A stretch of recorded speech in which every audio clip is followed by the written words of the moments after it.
Alam nyo, natutuwa ako na parati na lang tayo ang binabatikos sa kahit anong mga kaganapan. Ibig sabihin siguro matamis ang bunga, kaya yan ang binabato, no?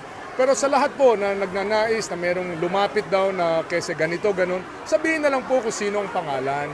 Sabihin kung sino itong tao na ito para maimbestigahan namin. Kung kinakailangan na maparusahan namin, di paparusahan. Kung kinakailangan na patalsigin namin sa partido, ay yun din po ang gagawin. Ang punto rito ay hindi naman po tama na broadcast na bato-bato sa langit, tamaan ay huwag magalit dahil wala naman pong tinutukoy. Parati na lang, member of LP.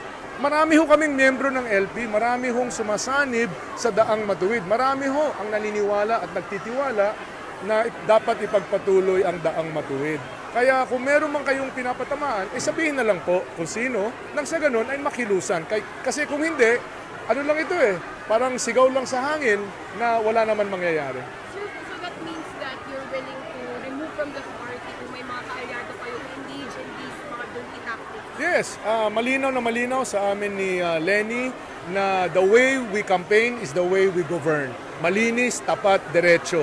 So, kung meron mang gumagawa nitong mga bagay na ito, ay of course, imbestigahan natin at kung ano man ang kinalabasan ay pagpapasyahan ko.